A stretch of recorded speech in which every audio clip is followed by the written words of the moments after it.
मेरे प्रिय पुत्रों और पुत्रियों, मैं श्री महालक्ष्मी हूँ। मैं केवल स्वर्ण, रत्न और धन की देवी नहीं, बल्कि सदाचार, सौभाग्य, शांति, समृद्धि, संतोष और मंगल की अधिष्ठात्री हूँ।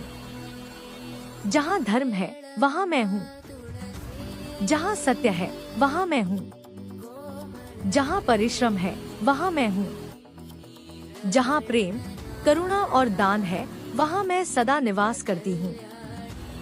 बहुत से लोग मुझसे केवल धन मांगते हैं, परंतु वे यह नहीं समझते कि धन केवल सिक्कों का नाम नहीं है।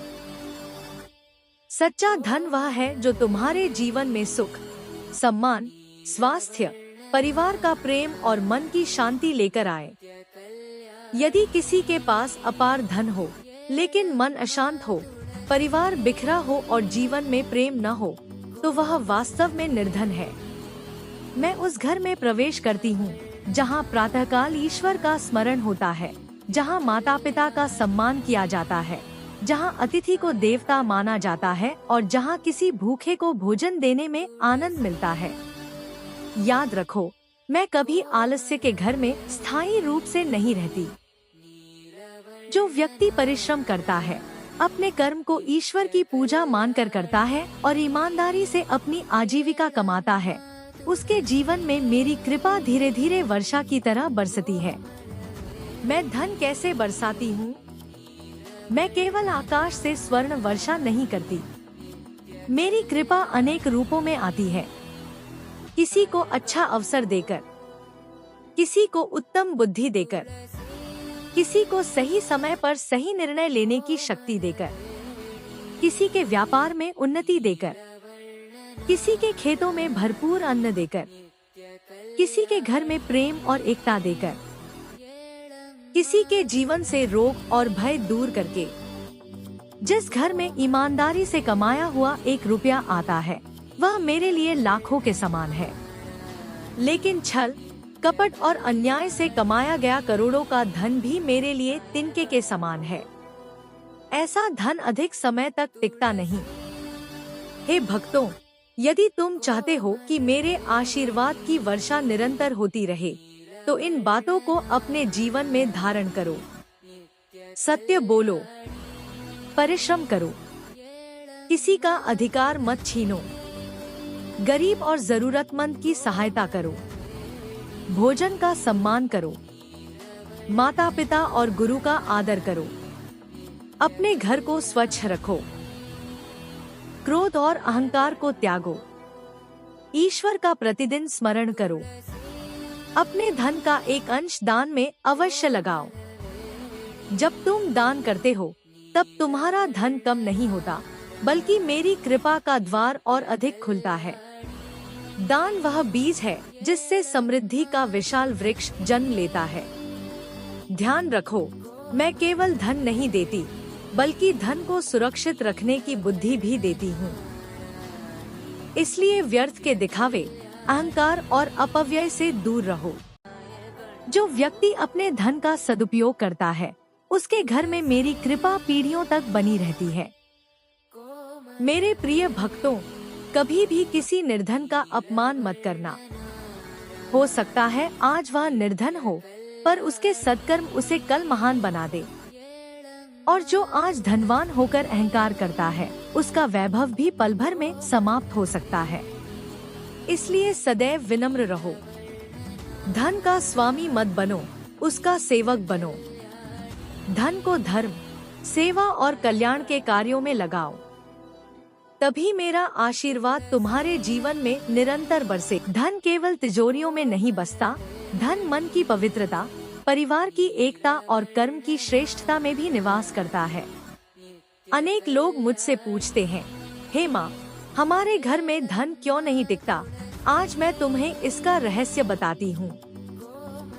जहाँ झूठ, छल, कपट और अन्याय का व्यापार होता है, वहाँ मेरा निवास अधिक समय तक नहीं रहता। जो व्यक्ति दूसरों का अधिकार छीनकर स्वयं को धनवान समझता है, वह यह भूल जाता है कि अधर्म से प्राप्त धन अंततः दुख का कारण बनता है।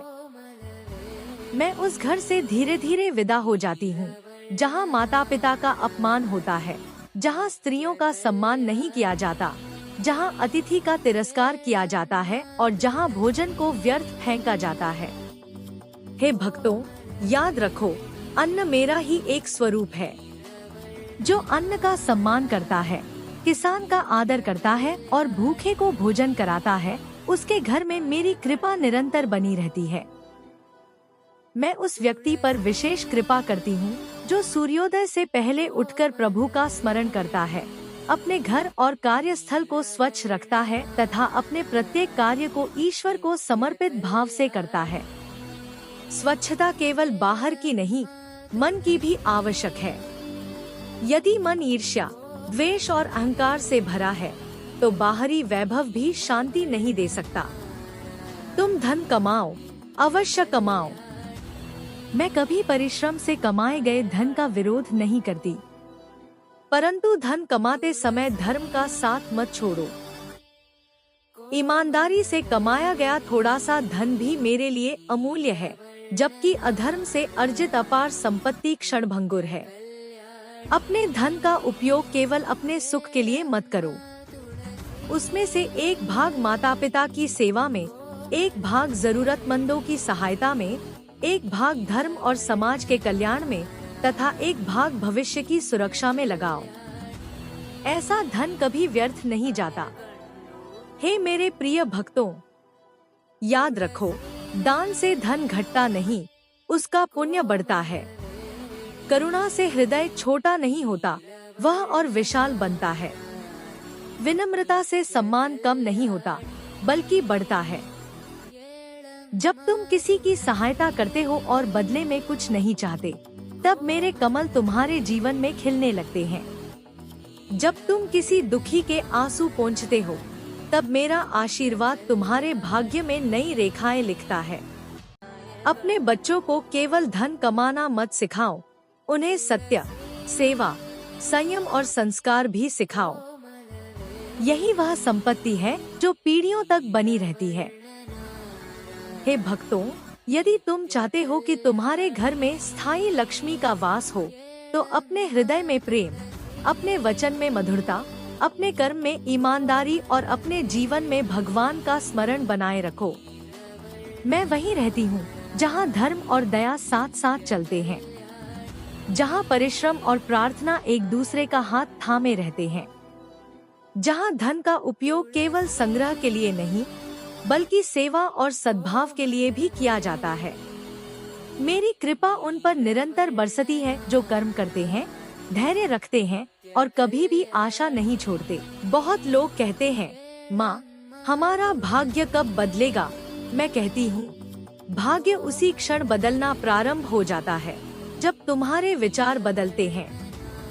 जो मनुष्य अपने कर्मों को सुधार लेता है, उसका भविष्य स्वयं उज्जवल होने लगता है। मैं उस व्यक्ति के घर में प्रसन्नता पूर्वक निवास करती हूँ जो अपने दिन की शुरुआत ईश्वर के स्मरण, माता पिता के चरण स्पर्श और कृतज्ञता के भाव से करता है। कृतज्ञ हृदय में मेरी कृपा सहज ही प्रवाहित होती है। याद रखो, समृद्धि केवल धन के बढ़ने से नहीं आती। समृद्धि तब आती है जब घर में प्रेम हो, परिवार में विश्वास हो, बच्चों में संस्कार हो और जीवन में संतोष हो। जिस घर में हर समय कलह, कटु वचन और अहंकार रहता है, वहाँ धन आने पर भी सुख नहीं टिकता।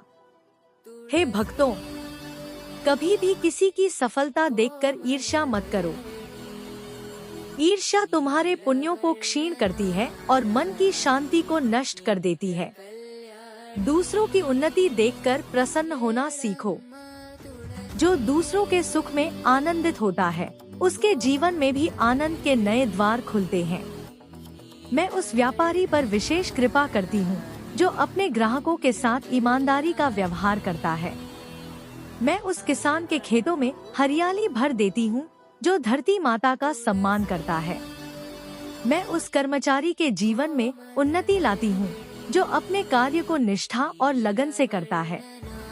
ध्यान रखो, धन कमाने की गति से अधिक महत्वपूर्ण है धन कमाने का मार्ग। यदि मार्ग धर्म का है, तो धन के साथ सम्मान भी मिलेगा। यदि मार्ग अधर्म का है तो धन के साथ भय और अशांति भी आएगी। अपने घर में प्रतिदिन दीप जलाओ। दीपक केवल अंधकार नहीं हटाता, वह तुम्हें यह भी सिखाता है कि स्वयं जलकर भी दूसरों को प्रकाश देना ही सच्चा जीवन है। हे मेरे प्रिय भक्तों, अपने वचनों को मधुर बनाओ। कठोर शब्द सबसे बड़ा दरिद्रता का कारण बन सकते हैं, क्योंकि वे संबंधों को तोड़ देते हैं। प्रेम से बोले गए शब्द बिना धन खर्च किए भी सबसे बड़ा उपहार बन जाते हैं। अपने घर आए अतिथि का आदर करो। भूखे को भोजन दो, प्यासे को जल दो, दुखी को सांत्वना दो, वृद्धों का सम्मान करो। यही वे कर्म हैं जिनसे मेरा हृदय प्रसन्न होता है। मैं तुम्हें यह भी बताती हूँ कि धन का अभिमान मत करना। आज जो तुम्हारे पास है वह ईश्वर की कृपा है। यदि तुम उस कृपा का सदुपयोग करोगे तो वह बढ़ती जाएगी। यदि उसका दुरुपयोग करोगे तो वह धीरे धीरे दूर हो जाएगी। इसलिए अपने धन को धर्म, शिक्षा, सेवा और सत्कर्मों में लगाओ। यही वह निवेश है जिसका फल इस जीवन में भी मिलता है और आने वाले समय में भी। मेरे प्रिय भक्तों, कभी निराश मत होना। यदि आज तुम्हारे जीवन में कठिनाइयां हैं, तो उन्हें धैर्य, परिश्रम और विश्वास से पार करो। मैं उस व्यक्ति का हाथ कभी नहीं छोड़ती जो सत्य के मार्ग पर अडिग रहता है। मैं तुम्हारे घर तभी स्थायी रूप से निवास करती हूँ जब तुम्हारे मन में भगवान के प्रति श्रद्धा, कर्म में ईमानदारी, व्यवहार में विनम्रता और हृदय में करुणा होती है। मेरी कृपा तुम सब पर बनी रहे। तुम्हारे घर अन्न, धन, सुख, शांति, स्वास्थ्य और सद्बुद्धि से परिपूर्ण रहे।